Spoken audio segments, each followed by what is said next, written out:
Are we live? Dude, we might be live, we might not be live. I wanna make sure that we are live.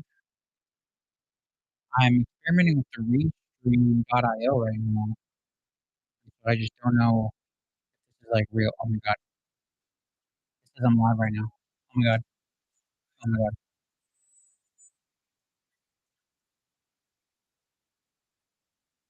Yeah, the audio sort of sucks, so we'll see if the audio is good enough going forward.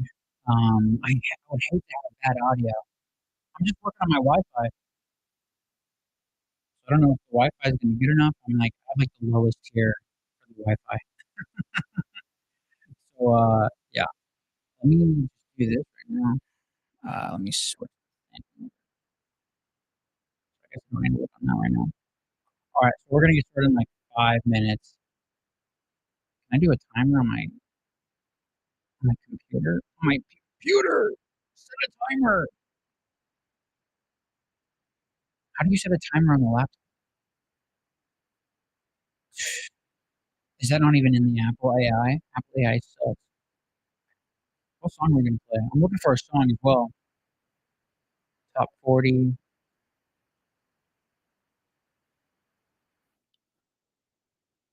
We're looking for a song for this episode.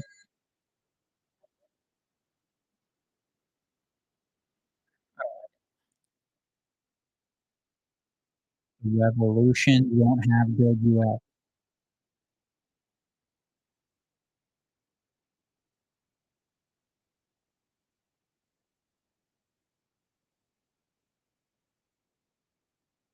No. Oh, memories from the past. Classics. Ooh, ooh, ooh, ooh, ooh.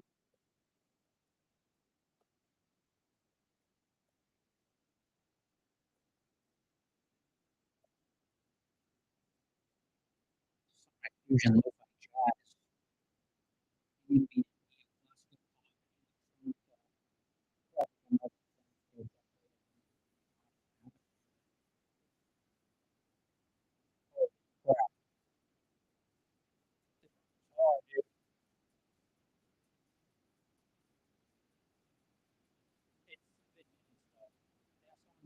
minutes. I can't play. That's way too much. Even though that sounds dope, it's way too long. I want a classic. Give me a classic.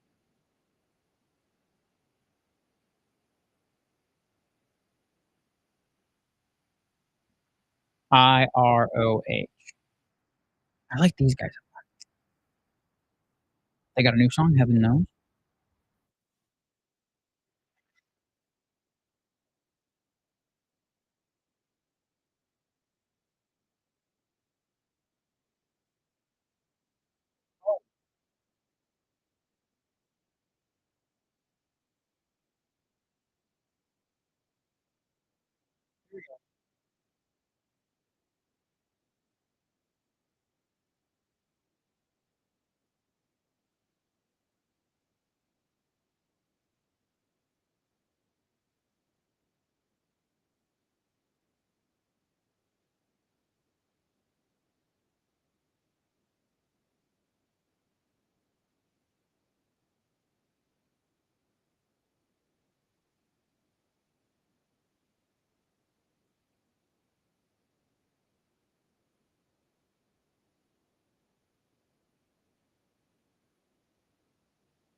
What's up, everyone? Check it out. Check it out. What up? What up? What up?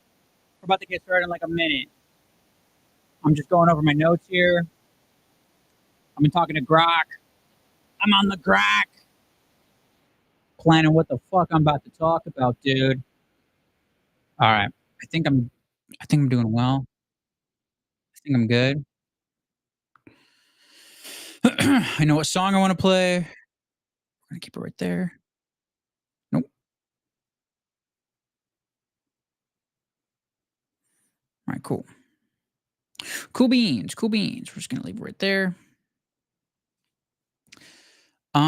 Check it out. Check it out. All right, we are streaming live on X and YouTube. I'm doing this for the first time. I've been live streaming on Noster. If you don't know what Noster is, that's like the decentralized social media.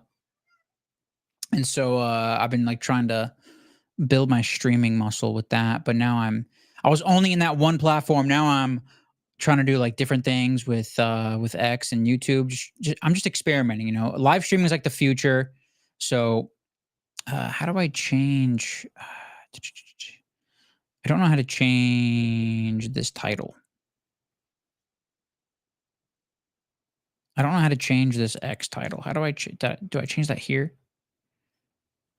Oh yeah, I do. I change it right here. We're going America Plus, episode 152, live. Dope. All right. All right, FYI, I'm streaming right now, okay? Okay. All right, cool beans. All right, we got that. We got that. We're ready. Boom. We're going for it. Let's do it.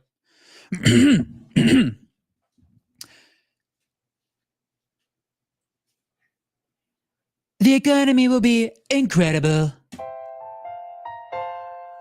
What's up, everyone? It's America Plus. I'm your host, Cole McCormick. It's another week, another episode. What's going on, everybody? It's Sunday. Sunday fun day. March 16th, 8:48 in the PM, y'all. What's going on? I'm happy to be here. I'm your host, Cole McCormick. We are live streaming right now in the podcast apps. We're in Fountain. We're in Podcast Guru. We're in Castamatic. We're also on X. We're on YouTube. We're live. I'm strengthening these streaming muscles, y'all. So thank you for being here. If you are here right now, and tune in Sunday nights. I'm pretty sure I'm doing all this every Sunday night. I'm just setting that up, dude. I'm coming to you in good vibes right now. It's been a really chill Sunday for me. I've been just chilling, really, just eating some dark chocolate. I went to the park today and just laid in the grass. Have you ever just laid in the grass and just like enjoyed the sun and the ambiance of the park? That's just a beautiful day today. And so right now I'm just I'm feeling good. Feeling pretty fresh. Pretty fresh. Yeah. What I want to talk about this week is something that happened a couple weeks ago. Okay, so the Bitcoin reserve. Okay, Trump's economic policies. These are serious shit, dude. It's so serious. We need to talk about it. I didn't want to talk about the Bitcoin reserve when it was first like launched, just because I didn't really know what to say about it. I wanted to let it just simmer. I wanted to think about it. I wanted to see what other people had to say, because I ride the line between like mainstream normie world and like super duper maximalist Bitcoiner world. And I like to see what other people say so that I can actually formulate what I'm thinking. And then I can hopefully have a different take. I can have my own interesting perspective. And, here at America Plus, I'm always trying to be positive about America's future. I want America to be good. I want our systems to be healthy. And I just want everything going on with that to be good. And I want to see the best in our leaders. I voted for Trump. I voted for these things. I was hyped up that RFK and Trump were into Bitcoin. And so I was going into the election, I was super curious about what would really happen with these types of policies. And on March 7th, it was officially made official that there is a Bitcoin reserve. I got a clip to share right now of like what is really going on with the reserve? Like what is this? We got this. America has this quote unquote crypto czar known as David Sachs. He was a pod. First of all, this guy David Sachs, he's like an investor. He's a venture capitalist. I couldn't tell you what the fuck a venture capitalist does, dude. But somehow, this guy on this podcast was able to weasel his way into the Trump administration, and somehow be in charge of the entire crypto economy, and literally shaping the future of these digital assets. And here's a little bit of what he had to say about what the reserve and the broader crypto stockpile is. So we have the reserve and we have the stockpile. So the reserve is just Bitcoin. The goal is long-term preservation. Think of it as like a digital Fort Knox for digital gold. We want to keep it secure. We never want to sell it. That's the goal of the reserve. At one point in time, we had about 400,000 Bitcoin on the federal balance sheet. We sold roughly half of that for something like $360 million.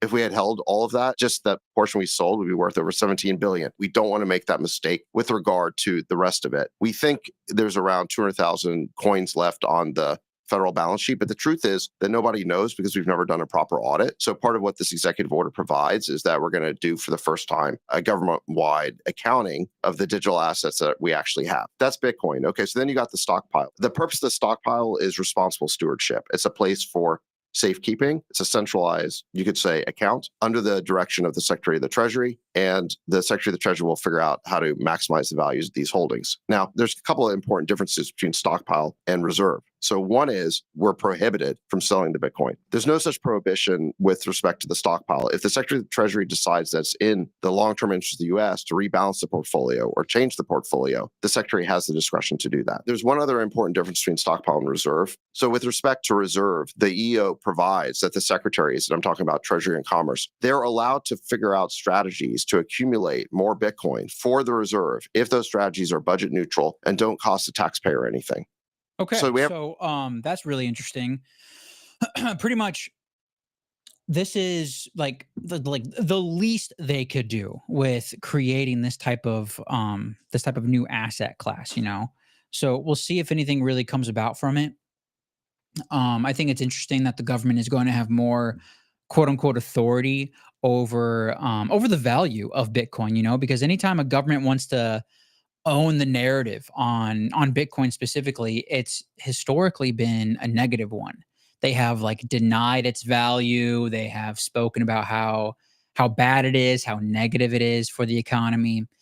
And what's really interesting is that we're seeing a conscious flip, and it's a switch. And that goes into the broader aspect of what's going on with the economy at large.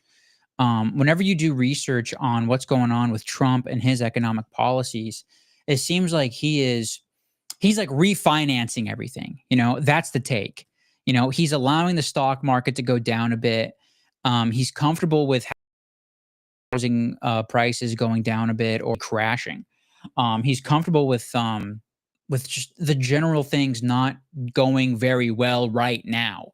People are criticizing his tariffs as being inflationary, and Trump keeps talking about how all this stuff is it's transitory, this pain, this is a giant transition within the economy at large, and he's comfortable with that. And what's interesting is I think there's a plan. Okay. Some people want to say that there isn't a plan and Trump doesn't really know what he's doing, and the people around him don't really know what they're doing.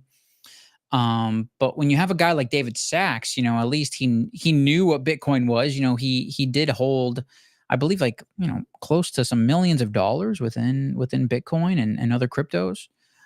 So I would assume that he knew what he was talking about, and the people around Trump know the value, or at least the potential value for these types of assets. Another guy that I want to show you is this guy named Lutnick. This guy is in charge of the of commerce. He's in the cabinet. He's the Secretary of Commerce, and this is what he has to say. He said this last week during a cabinet meeting about just technology. Technology is at the foundation of the Trump presidency. He understands technology, he embraces technology, and he's going to use technology to drive America forward. The blockchain and Bitcoin technology are a key part of that thinking, and embracing that and here today shows how much a leader the Trump administration and our president is. He understands it, he embraces it. As you said, you're a pioneer in this place, and this is where we're going. We're using the blockchain, we're using Bitcoin, we're going to use digital assets to pound forward, and Donald Trump is leading the way. Can't be more proud of you today. Thank you very much. Thank you. I can't be more proud of you today, man. I can't. Technology is the foundation of everything that we do here at the White House. I love that guy's voice. Is technology really the foundation of it? You know, what technology moves is the Trump administration making? You know, they do have Elon, they do have Doge. They made Elon in charge of IT over there and the entire government. So, you know, Elon claims to be tech support. But when it comes to that, you know, who's in charge of like updating? Like, how are we really going to update our money systems? You know, that's the real question that's going on right now. If you're a Bitcoin maximalist, you know, you're going to say that the money is broken. You're going to say that Bitcoin is the first time in human history when real money has ever existed. And we need to replace the entire system at large with this real money. And if you're outside of that circle, you know, you're just sort of just saying, hey, well, like, isn't the dollar in my pocket money? Isn't these aren't these coins money? You know, isn't just like the money that we've been dealing with money? And that's like a whole rabbit hole that you as an individual can go into if you want. But when it comes to what's going on with America, you know, Trump is sort of they're going after the stable coins, they're going after the local economy, they're going after taxes. And what I think is going on is I believe that Trump really believes in the common man. You know, that's what I really believe. When I say that out loud, it calms me down. Like I truly believe that to my core. And I think that I, as an individual, you know, I just work at a restaurant, you know, I'm just a fucking guy. When I hear no tax on tips, I get excited. When I hear no income tax, I get excited. And, you know, those are some main reasons why I voted for the guy. And when it comes to having that extra money due to no taxes, I then strategize, like, how can I, like, where am I going to put my money? You know, what am I going to buy? How am I going to save it? You know, very few Americans have more than $500 in their checking accounts, you know, or their savings accounts, you know, whatever account, you know, pretty much every American, the majority of Americans are paycheck to paycheck. You know, we're just barely holding on. And that's been a truth for a very long time. And so when it comes to a tool like Bitcoin, you know, Bitcoin has always been pitched as an inflation hedge, B, the strongest savings account you can ever do, and the last part is is digital cash, peer-to-peer digital cash. You're able to use Bitcoin as a way to pay for services with the person right in front of you, whether they're selling you beef, blueberries, a service, whatever that person is selling you, you're able to just hold up your phone and just do a little bloop, and then it's paid. You know, that was the original promise with Bitcoin. And some people in the Bitcoin community want to say that the reserve and the ETFs, you know, it's not really helping Bitcoin. It's sort of like a distraction. It's not really, like, it's interesting, but it's not helpful. And what I have to say to that is, I think anything the government does with Bitcoin is only bolstering the narrative for Bitcoin at large. You know, I'm one who believes in the peer-to-peer aspect of Bitcoin. I want it to be decentralized. I want to be a part of helping the decentralization be stronger and stronger. And so, on my end, that means that I need to build a node and I need to engage with other merchants that are using Bitcoin, and I need to further cement myself in that economy, in that circular economy. And when it comes to the government, the government's going to use it as digital gold. That's really the main narrative that's going on. There's two main narratives sort of fighting, like the institutions and the governments. They're saying digital gold. The people who are really a part of Bitcoin and really love Bitcoin and are obsessed with it, they're saying digital cash. And it's these two things that are sort of fighting right now. But when you really just look at it, there's an opportunity for Bitcoin to be both things. And this is something that is sometimes discussed. Bitcoin can sort of be all of those things because of each single Bitcoin is divisible by 100 million Satoshis, and so the value of that Satoshi, that the value of that one of 100 millionth of a Bitcoin, that's always going to be theoretically lower than the price of one Bitcoin. One Bitcoin right now, like what is it? It's like around like 80K or something like that. 80 or $90,000. And one Satoshi is, or I'm sorry, like 1,000 Satoshis is barely worth $1. So like barely worth $1. So the higher it goes, the more those Satoshis are worth. But if you're an individual, if you're a common guy like me, you sort of want the Satoshis. I like Satoshis, like of course I want to have a Bitcoin. I want like one Bitcoin for every member of my family. But at the same time, I'm dealing with Satoshis. I don't have a lot of money to continue to invest in Bitcoin all the time. I'm sort of just like paying my bills with all the money I have. And I'm doing my best to earn Bitcoin. That's been my philosophy for a long time, to actually earn Satoshis for the work that I put out. And that's why I put out my podcast on apps like Fountain and Podcast Guru and within the wider podcasting 2.0 space. And that's why I've gotten into Noster, because people can send you Satoshis if they like your post. And it's this idea of actually earning a hard asset that I've actually been into. And so to go back to like what it means if the government has ETFs and a reserve, it only solidifies my direction of using Bitcoin. I will continue to go to Bitcoin because it is the strongest asset, because it is the original crypto.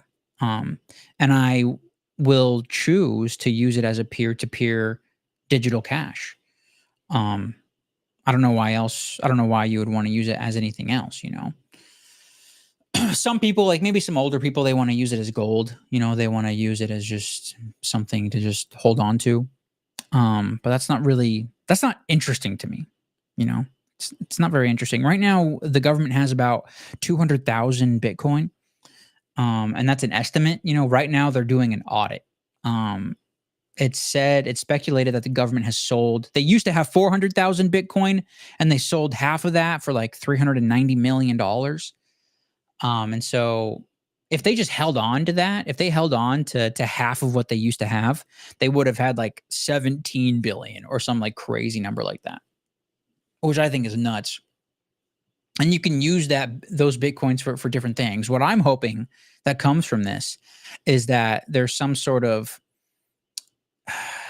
more incentives, like more incentive programs. Can the government use Bitcoin as an incentive for people to do something for the government? Like I saw, as I was like scrolling through Grok over here, some companies, how some companies have like a automatic stock buy, like you can set like a personal, like a personal amount of your paycheck to go into the stock market. What if there was that before Bitcoin? And what if there was just less taxes on Bitcoin, on selling and exchanging Bitcoin into dollars? I think that could be an interesting idea. That would absolutely help the common American person. If it was a part of the broader economic system and you had the common option to put $50 a paycheck into Bitcoin and you can just let that stack up, that's not a tax. That would be your Bitcoin. I think that'd be really interesting. Of course, you can do that like on your own. Like there's so many different financial tools that you can do that just right now. You can sign up on Strike, you can sign up on Cash App, you can sign up on like anywhere, and you can already do that.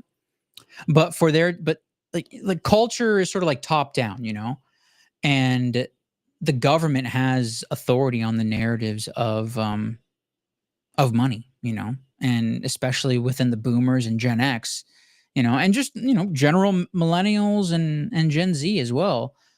People are going to listen to the government when it comes to advice for money, whether you agree with that or not.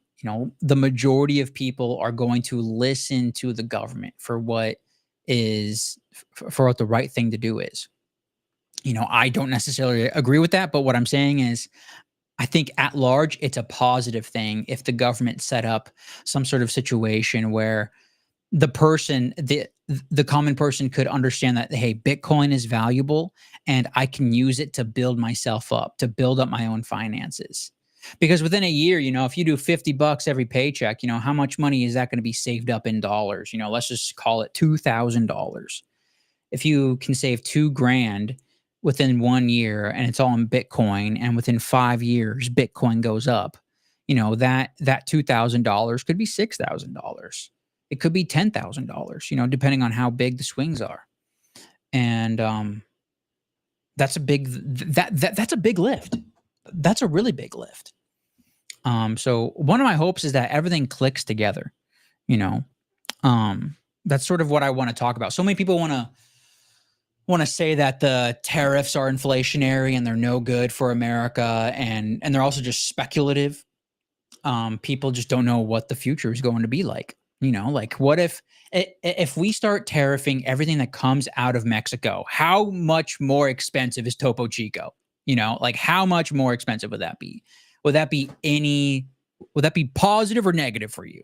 If Topo Chico is more expensive? In my life, more negative. I drink a lot of Topo Chico. So we'll see how that goes. But if the tariffs are working, if tariffs work at large, then that means that more Americans will have more money in their pocket. And if there's less taxes on the common American's paycheck, then that means that they'll also have more money. So there'll be more jobs available within the country because of tariffs. And then there'll be more money available to the common person because of less taxes. And then if the government has a stronger narrative that if Trump leads with the narrative that Bitcoin is good and you should use Bitcoin and you should buy Bitcoin, that's like the anti-FDR. You know what I mean? Like in terms of presidents and narratives and like how we're going to reformulate, how we're going to rebuild the economy. Like back in the fucking 30s, dude, when the Great Depression happened, FDR stole everyone's gold so that the banks would have stability. Like the president literally stole people's money. Like some people think taxation is theft. Bro, FDR stole people's gold. Okay. And what I'm hoping is that Trump is not FDR. I don't want Trump to steal my shit, and if he does, then we're fucked. But the positive side of how I can think about it is Trump can actually say, use Bitcoin, buy Bitcoin. You buying Bitcoin helps the value of the reserve go up, and the value of the reserve going up helps the Bitcoin you own as well, because we all have Bitcoin. And that's sort of the idea with Bitcoin at large. Like if you buy it and I buy it and you're using it and I'm using it and everyone around us is using it, then the value of it is going to go up because everyone is agreeing that it's valuable. The value of any asset is just based off of culture. Like why are the American bonds worth so much? Why is American debt positive? Because somehow the Fed and the people within the economic shit, they have created a narrative that that's just how it is. American debt is valuable. You want to own American dollars. If you own the debt, you own dollars, and the dollar is valuable. So we just need to continue to build a culture and narrative that Bitcoin is valuable, and it's good to use, and you should use it more and more and more. Which is something I'm into, to continue to build upon these things. I have one more clip that I want to share, and this is an audio clip I got from a podcast I was listening to. It's called Citadel Dispatch, and they were interviewing Jack Dorsey, founder of Twitter. Jack Dorsey is a really interesting guy. One theory that I've heard about Jack Dorsey is that he's actually Satoshi Nakamoto. I read this on Twitter, and I read this whole thing about how Jack was around in the 90s during cypherpunks, and Jack was around just around the general computing development. He was a dev in the early 2000s, and so pretty much I read this whole thing about how there's these little signs that Jack is Satoshi, which I fucking love. So I'm saying right here, right now, live, Jack Dorsey is Satoshi Nakamoto. And I want to play a clip of what he has to say about the value of peer-to-peer and how people might why a person will choose to go to Bitcoin. That's where Bitcoin comes in. Do you want these government protocols? Do you want the corporate protocols that don't work together? Or do you want a protocol owned by the people?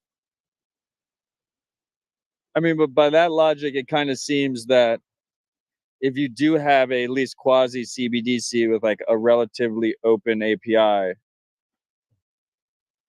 in the short term, Bitcoin adoption actually can get bootstrapped quicker, right?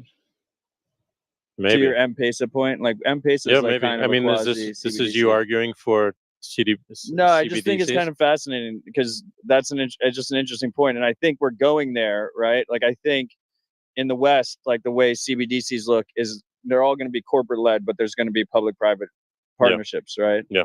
So all the people that are saying that they're anti-CBDC will still use X money, or USDC or whatever, or Tether, whatever it becomes.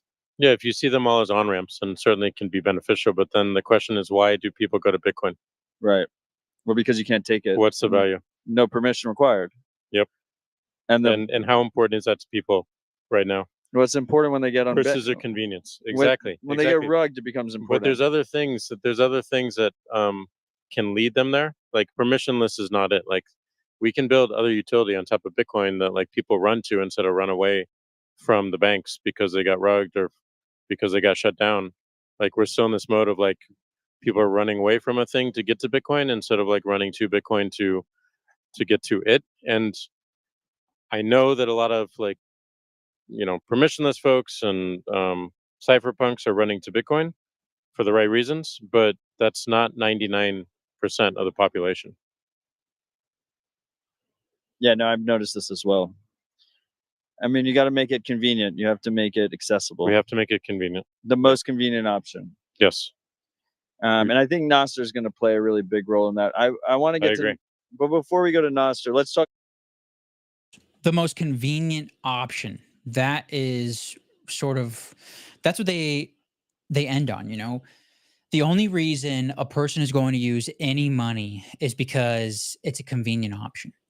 And that goes into why you want to invest in a stock and why you want to invest in anything, really. The reason why people invest in homes is not only because the value of a home goes up.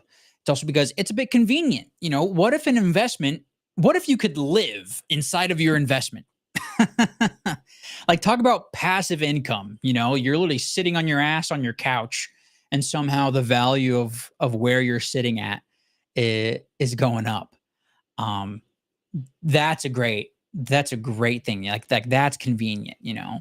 It's convenient to invest in stocks because you can just download an app and you can invest in a company that's been around for 20 plus years, and the stock keeps going up and up and up, and they're making the chips for all the AIs. And that's why you want to buy that, because it's convenient.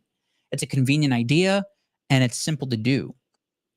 Right now, Bitcoin is it's barely semi-convenient. It's only convenient because there are apps that you can download and buy it. But it's not convenient in the sense of people still don't know how to use it and why they would use it.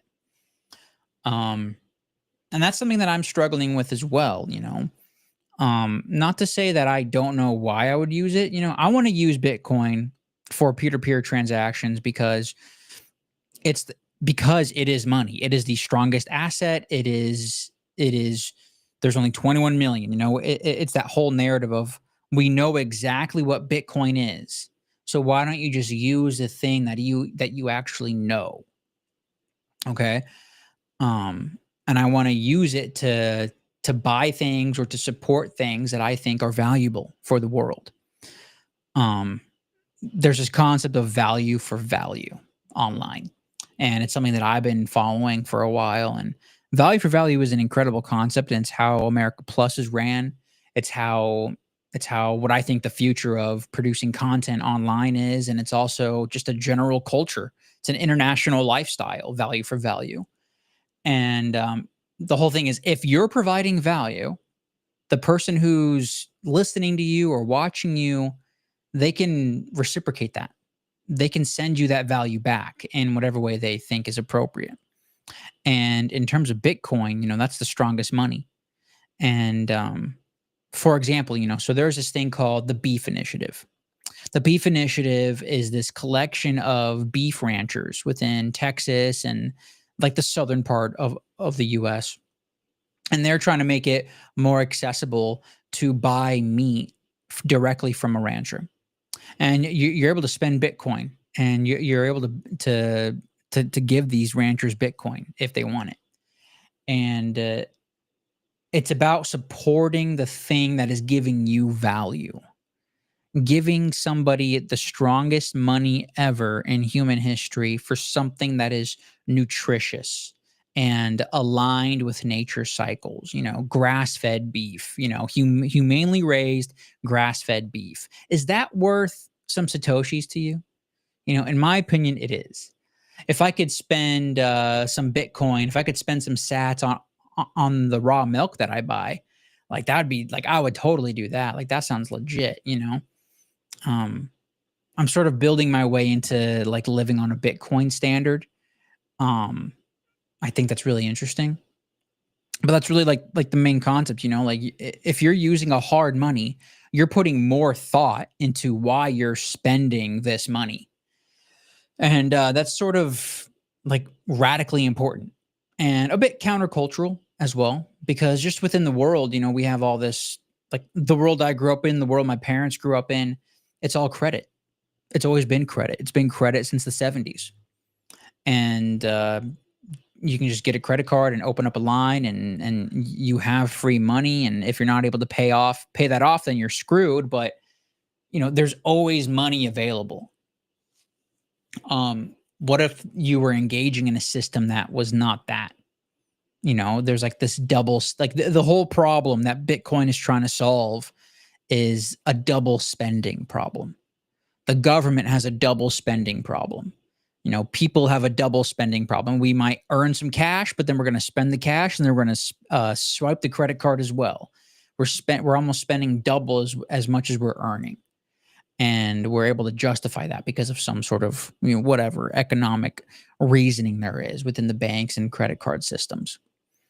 Bitcoin is just a stronger system, and it's a more transparent and authentic system to engage with. And ultimately, that's what I want to use it for. And I truly believe that the reserve strengthens the narrative of that. Having a Bitcoin reserve and having a general crypto stockpile, it just strengthens the idea of digital assets. And so now we're at a point where we can actually compete. Okay, like Bitcoin can actually compete with crypto. Some people in the Bitcoin world might be like, "What the fuck are you talking about, Cole? Like we've been competing, we've been winning." I understand that, and I agree with that. But at the same time, now we can, like on a national level, we can really see which countries are going where. What if some countries lean into XRP? What if some countries lean into Solana? What if some countries lean into Cardano?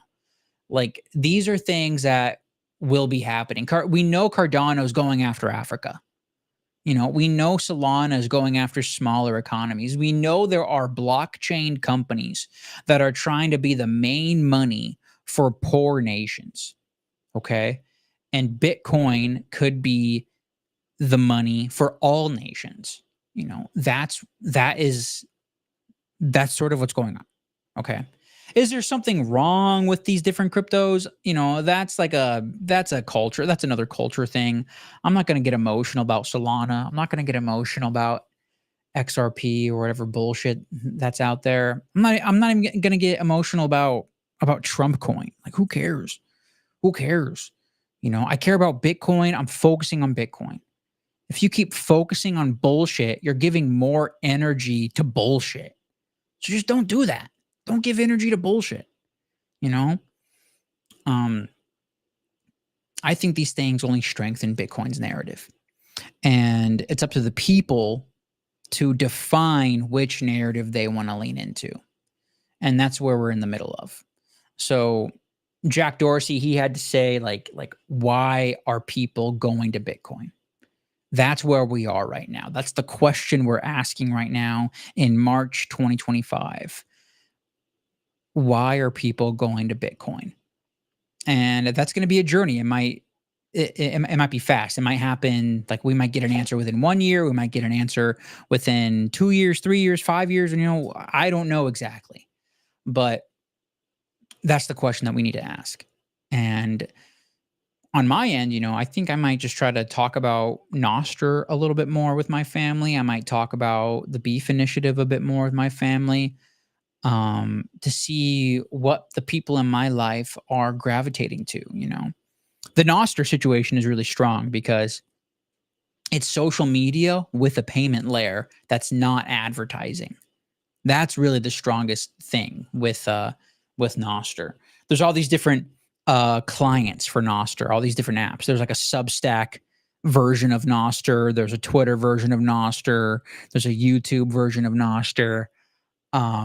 And it's all sort of disconnected, but it's also like they all interlink somehow.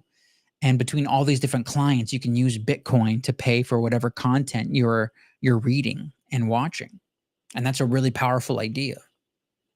So I think that's a really good use case.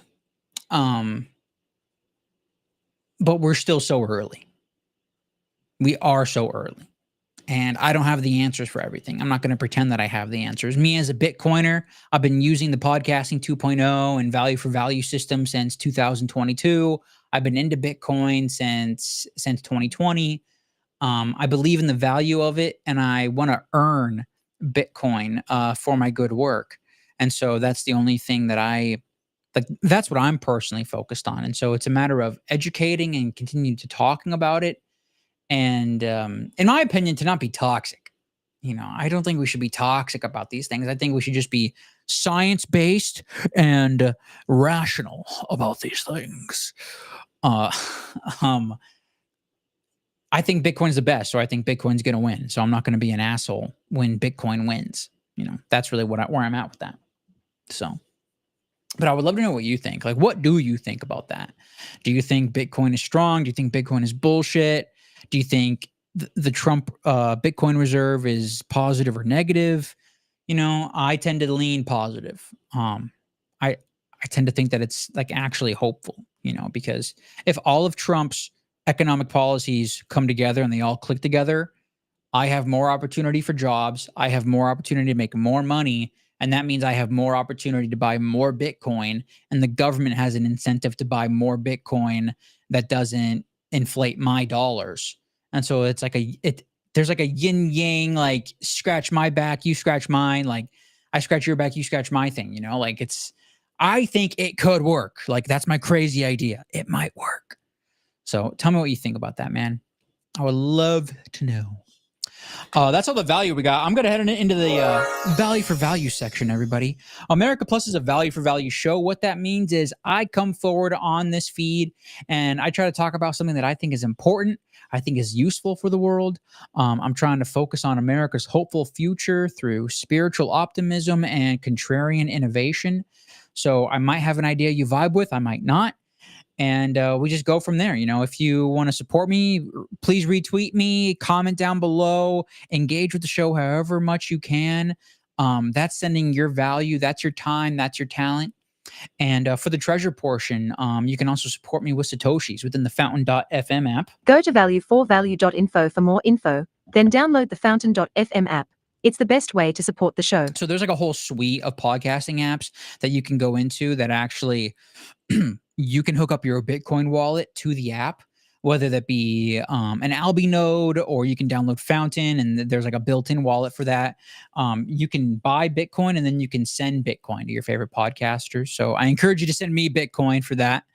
And I'm going to be reading the Boostagrams from last week. I got a few of them. The first one comes in from our friend at Piez. What up, Piez? He sends in, oh no, I'm sorry, not Piez. His name's Pies. What up, Pies, dog? What's up, Pies? He says, he sends in 420 Satoshis. He says, value for value, strength emoji. Fuck yeah, dude. Thank you. Boost. Thank you, Pies. The next one comes in from at Mere Mortals, my buddy Kyron Down. He's in Australia. What up, Kyron? He says, sup, Cole. I'm just about caught up. Lots of fun topics these last weeks. I've been enjoying them. Get that grok bod, son. Yes, sir. Boosting is loving. Yes, sir. Yeah, he's talking about from last week, or no, a couple weeks ago. I put out an episode about how I was using grok to help me with my fitness goals. I'm pretty on it. I'm losing weight. I'm getting that six-pack. I'm getting muscle. I'm on the creatine. So thank you, Kyron. Thank you so much. Let me do one more for Kyron. It's basically, you put Bitcoin with anything, and all of a sudden, that is more efficient. And then the last one comes in. It's the biggest one of the week, dude. We had this guy named Dreb Scott. Dreb Scott does all the chapters for all of Adam Curry's podcast. Adam Curry is the inventor of podcasting. I'm like 2 degrees away from the inventor of podcasting. Dreb Scott has to say, he sends in like 8,000 Satoshis, dog. What? 8,000? That's incredible. Thank you so much, Dreb. And he comments on last week. Last week was the episode about disclosure and aliens. He says, aliens. To quote X-Files, the truth is out there. I grew up watching Star Trek, so I've always been intrigued by the idea of space travel and aliens. Aliens among us? Not sure. But it wouldn't surprise me. Other dimensions? I like the idea. Yes, sir. And now, as the French say, it is time for le boost. Boostar. Thank you so much, Drew. And thank you to all those people who wanted to donate. That's value for value. Get in on this Boostagram, dog. Download Fountain. Download Fountain right now, dude. This is Fountain. Get Fountain right now. Comment on my podcast. Send in some Satoshis. Be a part of the America Plus crew, because it's just a fun time, dude. It's just special. It's casual, and if you download Fountain, you can be a part of the wider Noster network, and I can retweet you like that. So yeah, man, that's just fun. If you want to get your message read on air live, download Fountain and send in Boostagram. Yeah, man. So this has been it pretty much. How I usually end every episode is I play a song at the very end. Every time I play a song, this is another value for value thing. The artist is in on this system as well, and they have a Bitcoin wallet attached to their song. And I always give them a 90% split. So in the podcast app, after I post all this, if you listen to the song and you donate some Satoshis, the artist is getting 90% of that donation. And I want to play a song that I've played before, and I just freaking love it. The song is from a band called IROH. It's a rock song. It's called In Exile. Enjoy.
That's America Plus, bitch. Stay free.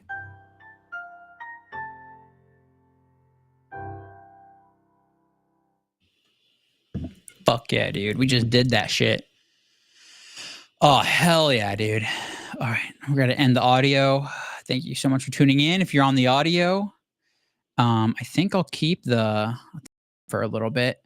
You guys want to behind the scenes stuff? This is how I do this. Dude, thank you for tuning in. How did that go? I think that went fairly well. Got no comments, but we got people tuning in. I saw like 16 people were watching. So shout out to you 16 folks. If you're still watching, that's freaking legit. What I'm gonna do now, I'm just gonna edit the audio a little bit. I'm gonna wait for this to process, and we're gonna do that, dude. So thank you for tuning in. Yeah, dude, that's how I do that. I like to do these. Okay, so it was live, right? But I like to do it. It's called live to tape. That's how I like to do it. Live to tape is like a television reference. Back before the pandemic, I had a small stint working on the Conan O'Brien show. That was like one of the best experiences of my life, and I got to see Conan O'Brien actually like do his thing and make just like do what he wanted to do. Like in real time. It was so rare when they had to like redo it. This guy's just a professional. And so like I really can't tell you when they had to redo a segment or when they had to redo a joke because it was all just, just snap, snap, snap right then and there. And Conan's that professional guy. And that's how I want to approach recording my stuff, dude, because it's just, this is how it should be. So what I'm doing now, I got to wait so I recorded in Podhome. I was live streaming in Podhome. And I got to wait for them to process my audio because then what happens after that is I got to do a quick little edit and then I post it. So it's not up yet, but yeah. But tell me what you thought of that, dude. Retweet this video as well if you're into it. I'm streaming on YouTube as well. Can I end?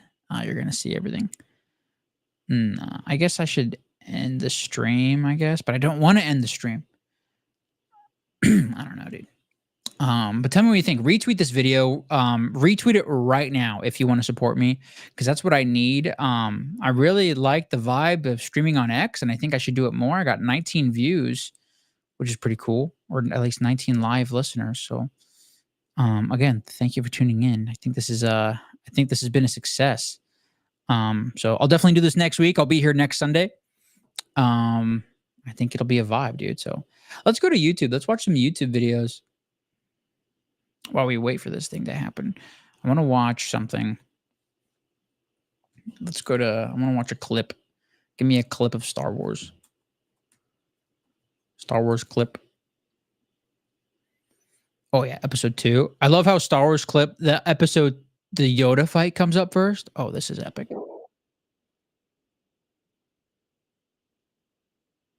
Oh my God. Oh my God. Wow. Count. Durable.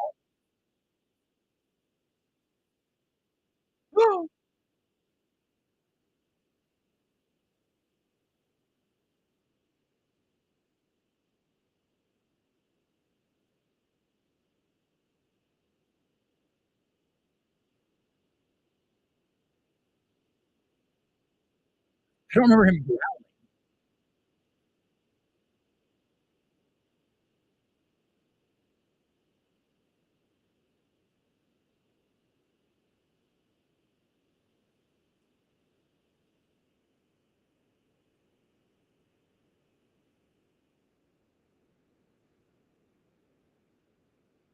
That's what they all say.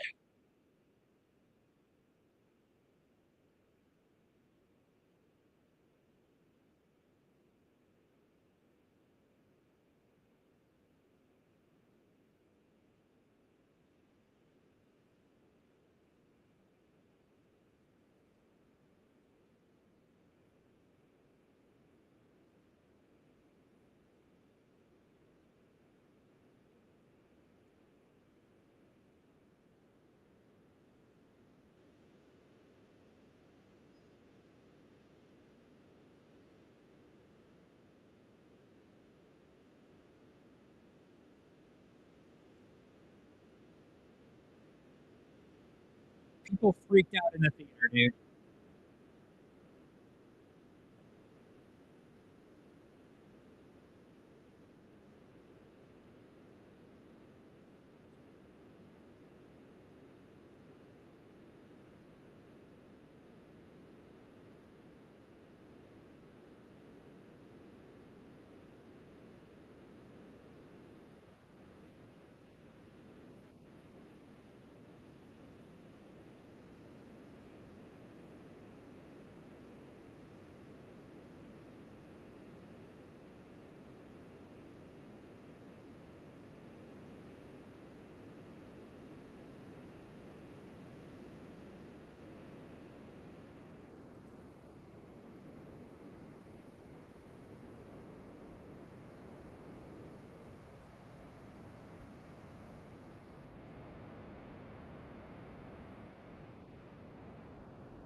How did Anakin lose his arm, bro?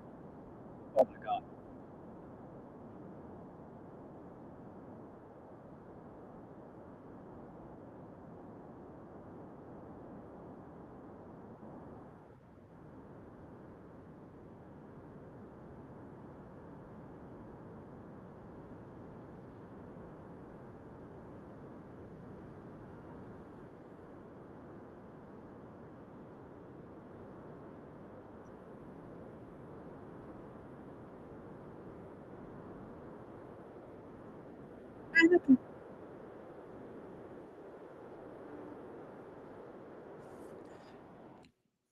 Incredible. All right, I think it's ready now. Incredible, dude. Star Wars Episode 2 fucking slaps. All right, so this is what I do. I download it. I open up GarageBand. Just doing a little snippy snap. Little snip, snap, snip, snap.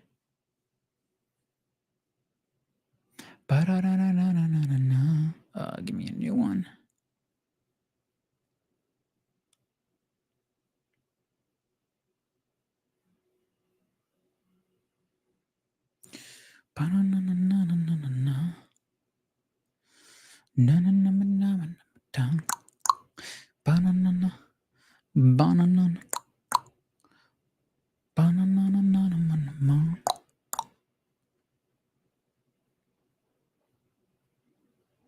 Wait, where is it? Right there. Okay.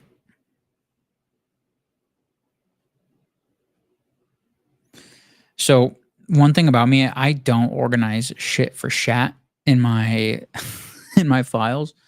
I need to do a big file cleanup. I need like Gordon Ramsay to help me clean up my files, dude. Or who's that? Who helps you clean up? I need the master of cleanups. Where do I start here? We're looking for a song for this episode. Oh.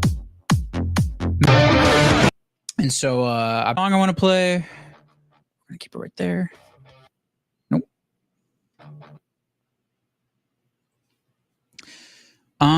Check it out. Check it out. All right, we are streaming live on X and YouTube. I'm doing this for the first time. I've been like trying to build my streaming muscle. Boom, we're going for it. Let's do it.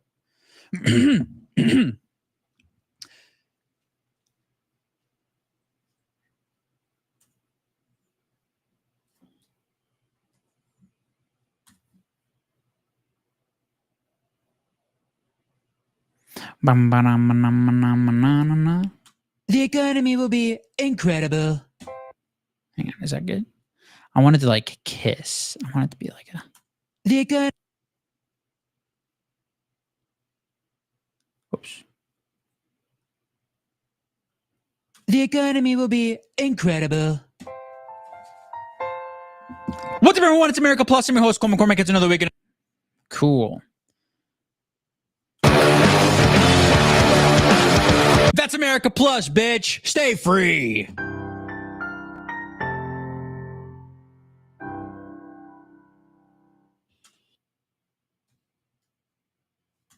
Boom. We got that. We got that. Now we're going to share it. Boom, boom, boom, boom, boom. Boom, boom, boom. All right, now I got to re-download that. And then we're going to post it.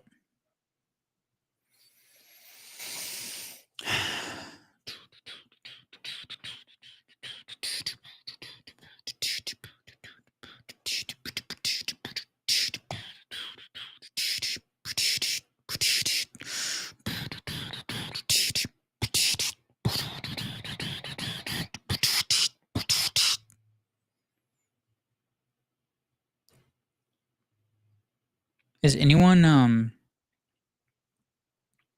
was anyone bored during this whole thing? Or was everyone pretty interested in what we were doing?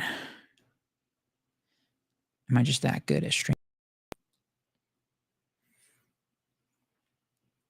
On YouTube, it said I had 1 view, but on Twitter, I had like 20. So I think Twitter's pretty solid. There's always like beginner's luck. There's always first streamer hype, first time hype. So we'll see how next week goes, but I'm happy about this week. I'm happy that I didn't know Restream was free.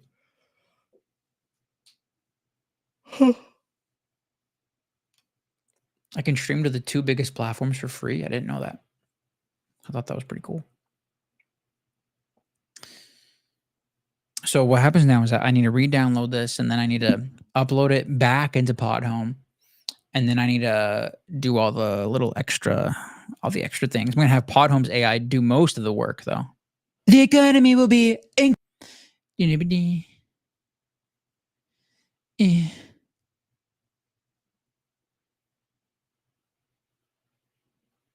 Now we're gonna replace this.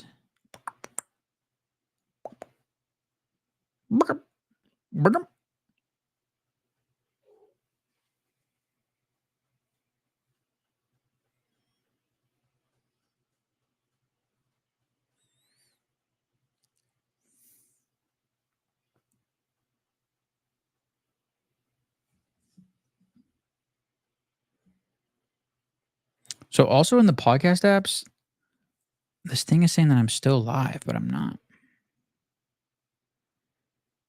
I ended the live a long ass time ago.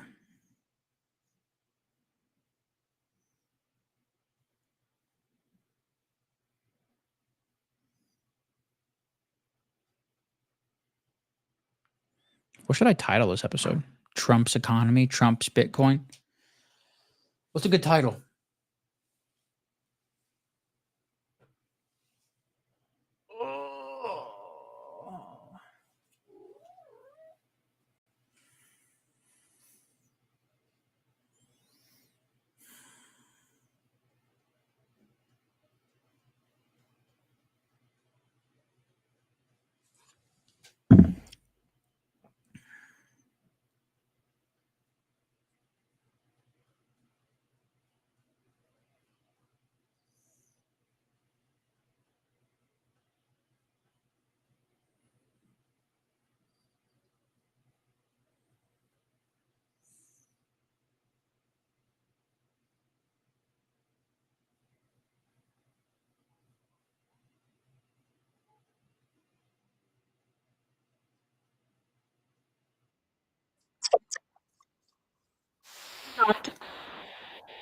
Great.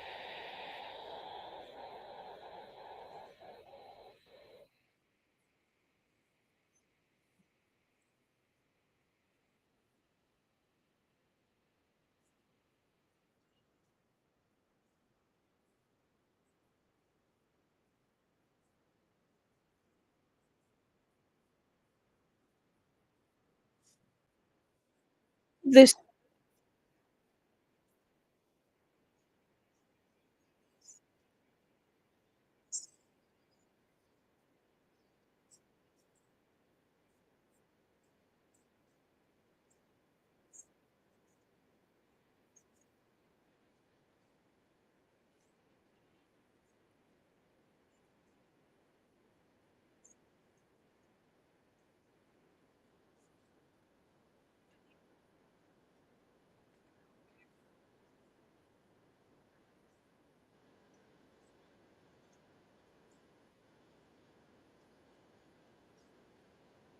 Bring beer.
What is this thing?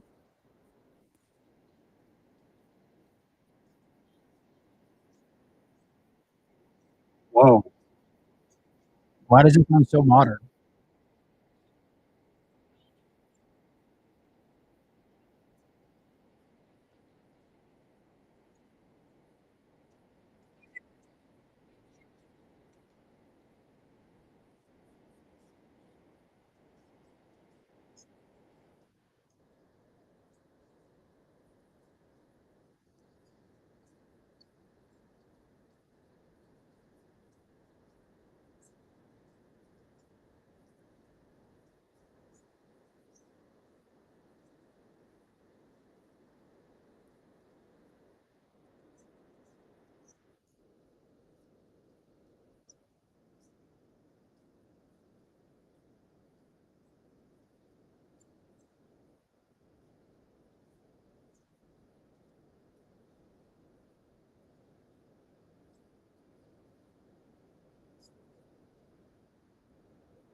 Okay, so what's up? Okay, so the Hot Home AI is making me to give me some examples. Exploring Bitcoin Reserve, America's digital foreign ox. What do I want to call this? I want to call this number 152, Bitcoin Reserve and the Common Man. Digital assets in America and America's future. Insights from America Plus. We're just gonna call it Trump. Trump Reserve. Trump Reserve. Trump's Bitcoin. Because it's really Trump's Bitcoin. In this episode of America Plus, host Cole McCormick dives into intriguing developments surrounding the Bitcoin reserve and the broader economic policies under the Trump administration. Broadcasting live from multiple. Okay, we don't need this one.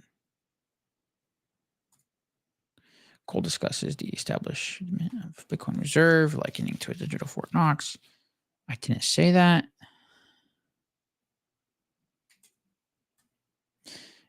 And explores the role of David Sachs.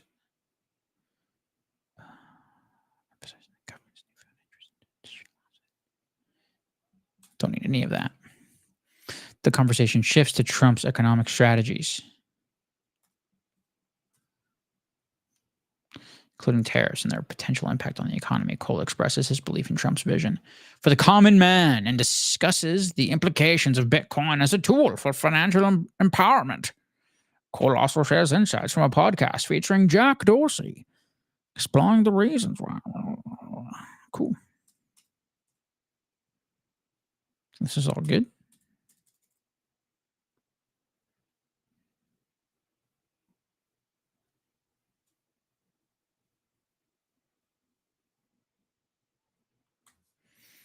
Let me just do a little correction. Host Cole McCormick.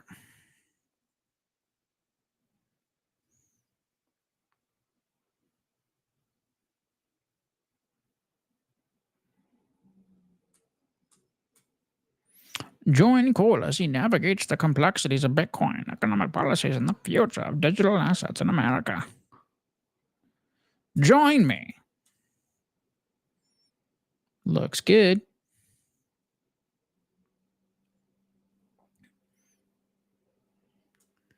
Let me do a little. I should have these in a preset, but I don't. And that's something that I need to work on. Bum, bum, bum. Link. Link. Link. Interlinked. Cells interlinked. Linked. Interlinked. Oh, look at my IG. Instagram. Instagram.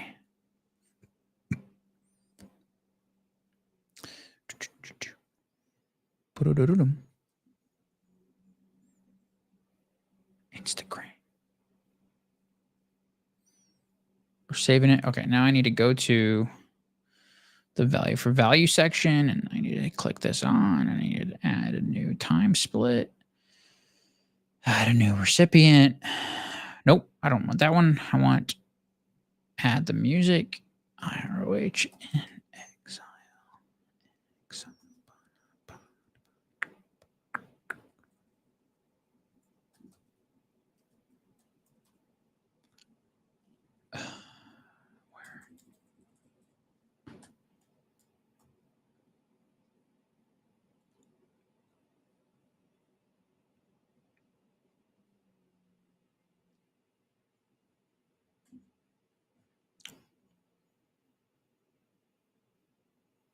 Very end. Every time I play a song, this is another song. It's called In Exile. Enjoy.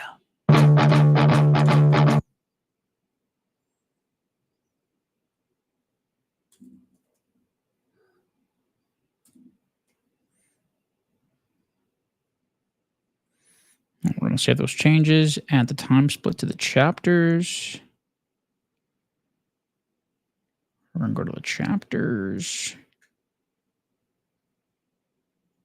Chapters look pretty good. Pretty good.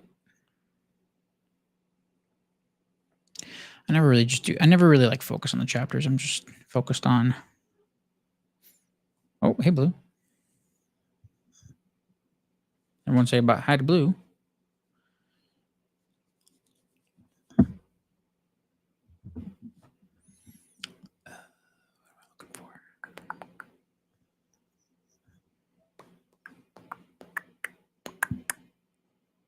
This one. Nice.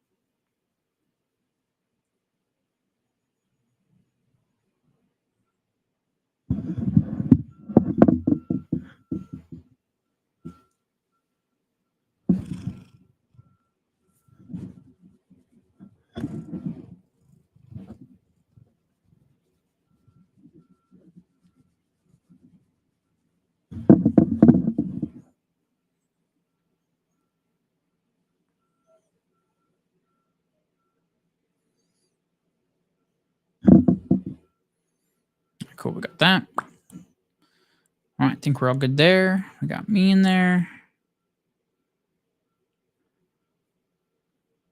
Bada bing, bada boom.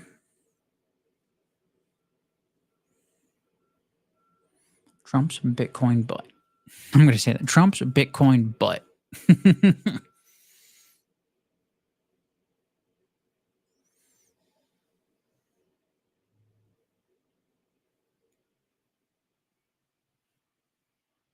All right, we got that. The music's up. It's 90%. Dynamic audio, it's all good. All right, I think we're good. Now we're gonna save changes. We're gonna publish. Bingo. That's it. That's how you publish a podcast. All right, folks. And with that, thank you for tuning in. Adios. I'm gonna end the stream right now. Bye-bye.